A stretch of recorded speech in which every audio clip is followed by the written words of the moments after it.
इसीलिए गीता में फिर कहा, क्या कहा, सेवा धर्मो परम गहनो। सेवा धर्म परम गहन है, बहुत गहरा है। कौन सा धर्म? सेवा धर्म। सेवा धर्मो परम गहन, बहुत गहन है। योगी नाम अपगम्य, जो बड़े बड़े योगी हैं वो भी इसकी गहराई तक पहुंच नहीं पाते। थोड़ा ज्यादा कह दिया, आपको ऐसा लगा होगा, पर मैं वर्तमान की बात करता हूं। वो यह है, सेवा को लोग ज्यादातर छोटा काम समझते हैं ना, ठीक है कर दिया बेचारे को, चलो ठीक है ऐसा कर दिया, ऐसा समझते हैं। पर ये छोटा काम नहीं है, इसको तो गीता में कहा परम गहनो, ये तो बहुत गहन है। सेवा धर्म बहुत बड़ी चीज है, बहुत बड़ी बात है। कोई अगर इस बात को समझता हो वो समझ ले, सेवा धर्म से परमात्मा प्राप्त होता है। सेवा धर्म से बंधुओं व्यक्ति परम को प्राप्त हुआ करता है। इतनी बड़ी चीज है ये सेवा। चर्चा हमारी चल रही थी किस बात को लेकर कि साता वेदनीय का बंध कैसे होता है, किस प्रकार से होता है। और भगवान ने कहा प्राणानुकंपाय, जीवाणुकंपाय, सत्तानुकंपाय, भूयाणुकंपाय, इन जितने भी प्रकार के जीव हैं इन सब पर अनुकंपा करके इनको सुख पहुंचाना, यह साता वेदनीय, इससे बंध होता है। और जिसका साता वेदनीय है वो सुखी सुख प्राप्त करता है। और यदि किसी को दुख देंगे और कष्ट देंगे, साता का बंध होगा और फिर जीवन में दुख और दुख ही आएंगे। सेवा की चर्चा में एक छोटी सी, वो भी घटना है, कहानी नहीं है, कहकर आज के बाद पूरी करना चाहूंगा। आपने ईश्वर चंद्र विद्यासागर का नाम सुना, जो भारत के बहुत बुद्धिजीवी लोग हुए उनमें से ये व्यक्ति एक था। बहुत बुद्धिजीवी था, इसके गणना होती, इतिहास का व्यक्ति बन गया। ये ईश्वर चंद्र विद्यासागर बहुत पुराना नहीं था, लेकिन बहुत बुद्धिमान था।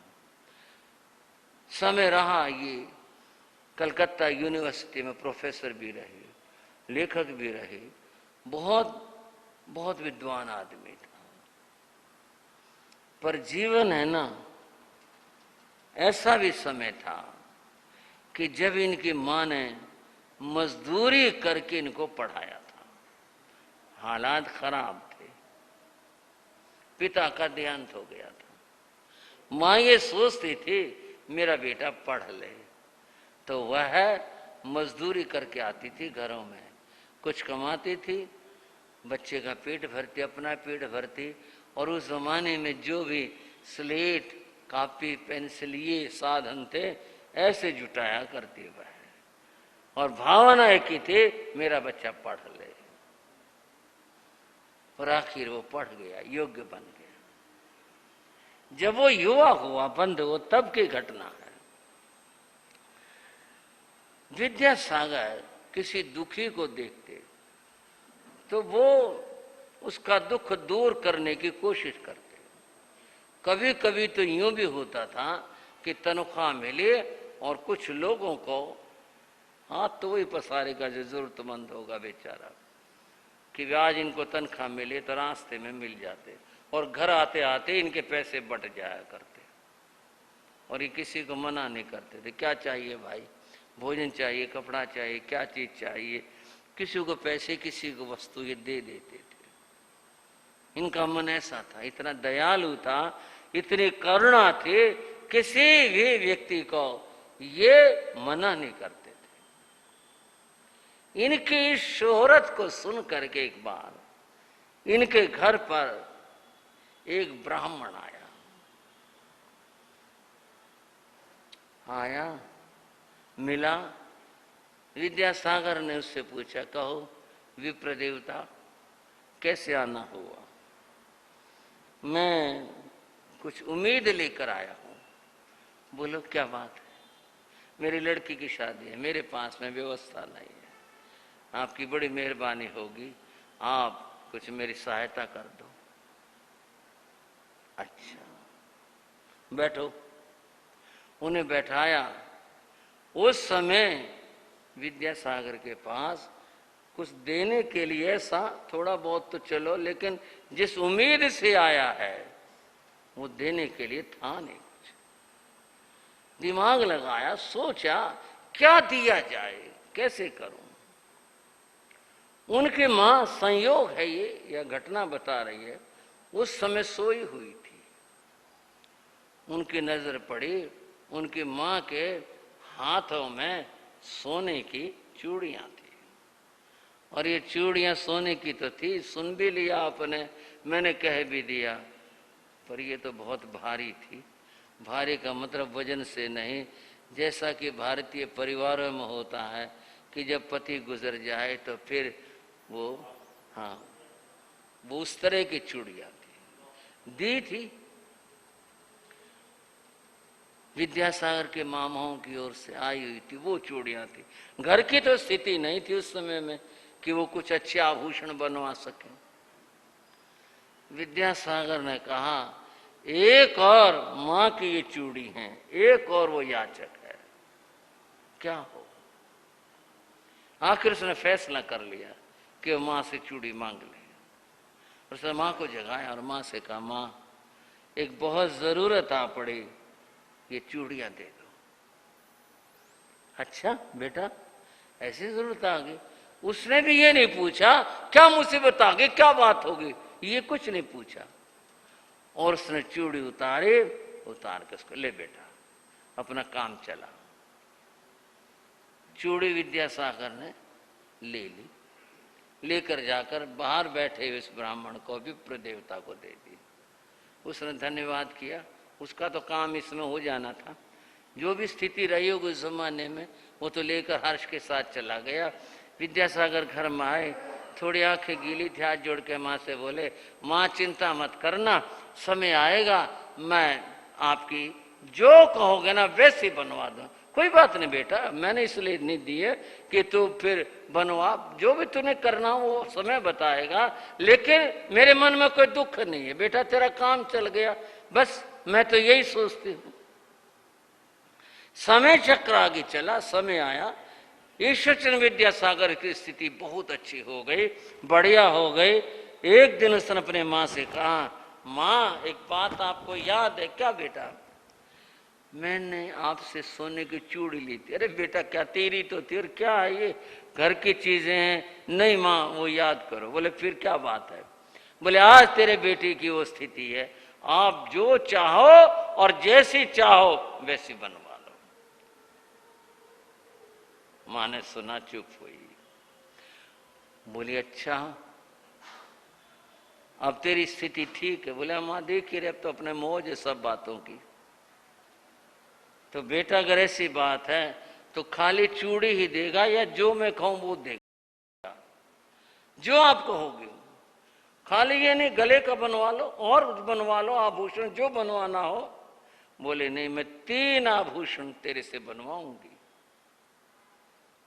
तो 3 बनवा लो, 4 बनवा लो, अब तो हम स्थिति में कोई बात ही नहीं, बनवा लो आप। बोलो क्या बनाना है, बाजार चलो मैं लाऊं, क्या करना है। बोले नहीं पहले सुन ले। बताओ माँ। माँ ने बताया, बेटा तुझे नहीं पता मैंने तुझे कैसे पढ़ाया है, बहुत मुश्किलों से पढ़ाया। अपने गांव में, तब ये कलकत्ता आ गए थे, अपने गांव में स्कूल नहीं है तो गांव में एक स्कूल बनवा दे। बंधुओं, श्रावक श्राविकाओ, विचार और भावनाएं देखो, थोड़ा सा कष्ट ना मानना मेरी बात का। बहनों का आभूषण बहुत ज्यादा प्रिय होते हैं, और क्या कहें आभूषणों के लिए तो बड़ा मसला हो जाता है घरों में। उसने कहा बेटा पहन के चूड़ी में कर भी लूंगी, क्या होगा, तो गांव में स्कूल बनवा दे। ईश्वरचंद्र विद्यासागर ने सुना, उसके जीवन की कथा में ये लिखा हुआ, उसने तत्काल हाँ भरी, माँ ठीक है मैं अपने गांव में स्कूल बनवा दूंगा। ठीक है बेटा, और बोलो और क्या चीज चाहिए आपको। तेरे पिता बिना दवाई के चले गए थे, हम दवा इलाज नहीं करवा सके थे। ठीक है जैसे हमारी स्थिति थी हमने करवाया था, लेकिन गांव में डिस्पेंसरी कोई औषधालय नहीं है, तो गांव में एक औषधालय बनवा दे, अगर बनवा सकता हूं। माँ मैं बनवा दूंगा, तेरी कृपा है, भगवान की कृपा है, आज हम उस स्थिति में हैं, मैं गांव में डिस्पेंसरी बनवा दूंगा। बनवा दे बेटा, बहुत अच्छा होगा। न जाने कितने लोग जरूरतमंद होते हैं, तो बनवा दे, बहुत अच्छा होगा। और फिर बेटे ने कहा माँ तीसरी बात भी बता दे। बोले तीसरी बता दो? बोले बता दे। बोले गांव में एक मंदिर बनवा दे, महिलाएं यूं ही ईंट रख करके पूजा करती हैं, बड़ी जरूरत है मंदिर की, गांव में एक मंदिर बनवा दे। बंधुओं, मैंने पढ़ा ईश्वर चंद्र ने तीनों चीजें अपने गांव में बनवाई, माँ के कहने पर बनवाई। ये हुई ना कुछ बात, जो मैं कह रहा था कि पुण्य कुछ करे तो आदमी प्राप्त हो ना।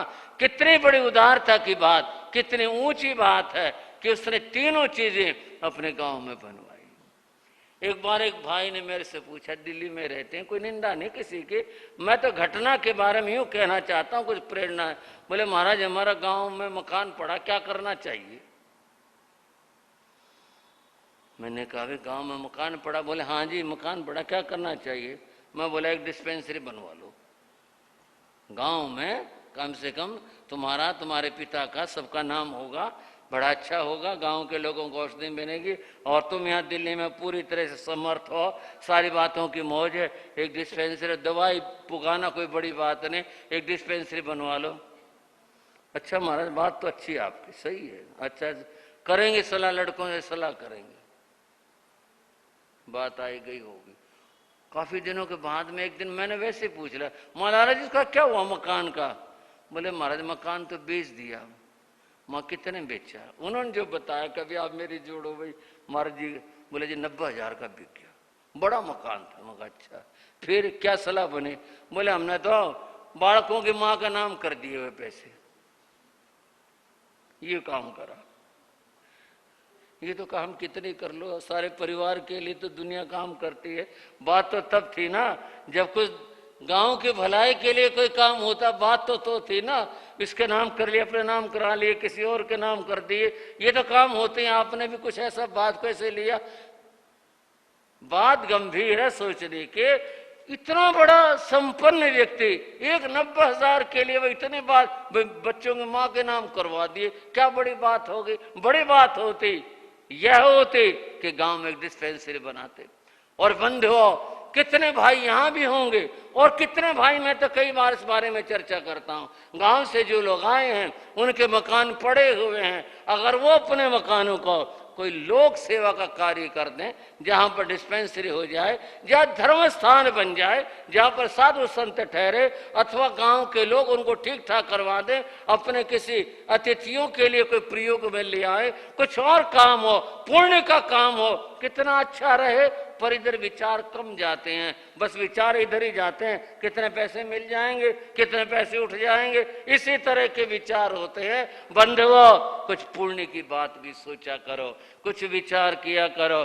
जैन समाज की मैं बात कहूँ, बात यह है, मैं तो इस बात को कहते संकोच करता हूँ, लेकिन पत्रिकाओं में कई आलोचक होते हैं, वो लिखते रहते हैं कि जैन समाज 1 करोड़ नहीं, करोड़ों करोड़ों करोड़ों रुपया केवल भोजन के ऊपर बर्बाद करता। मैंने बर्बाद शब्द कह दिया, आप कहोगे पुण्य का काम और बर्बाद, थोड़ी सी बात समझ लो। अगर ये भोजन गरीबों तक पहुंचाया जाए तो बात पुण्य की होगी।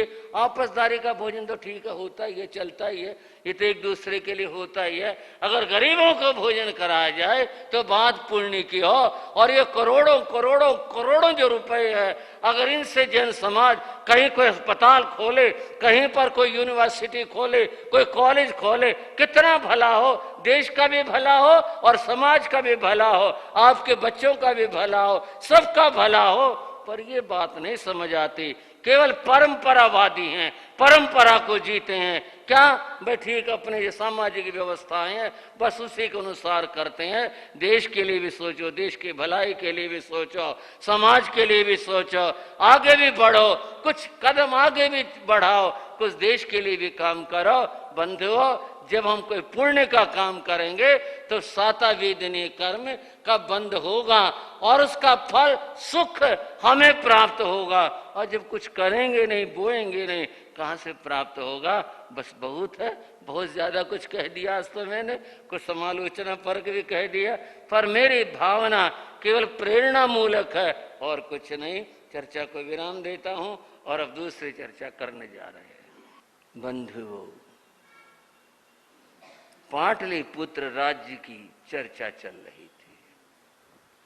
धनानंद, कुछ घनानंद नाम ऐसे आया राजा का, उसका राज्य था। मंत्री शकटार था, जिसको सकडाल कहते हैं। बात फिर शकटार मंत्री के परिवार की आई।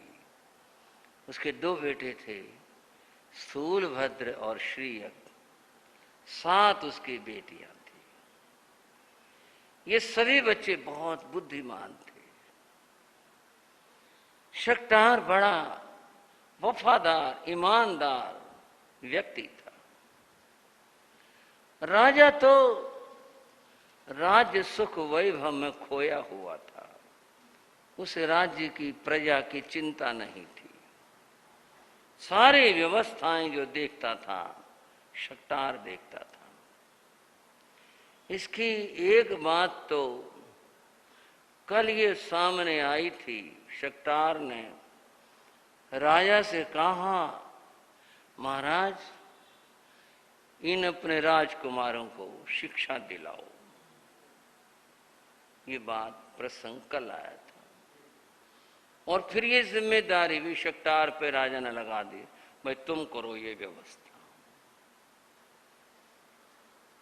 उसने चाणक्य जो मित्र था शकटार का, वही चाणक्य जो भारत भर में प्रसिद्ध है, उसको बच्चों को पढ़ाने के लिए नियुक्त किया। बच्चों को चाणक्य पढ़ाने लगा। बच्चे कुछ बिगड़े हुए थे। राजकुमार हैं हम, ये अहंकार था। छोटे भी थे, कुछ बड़े भी थे।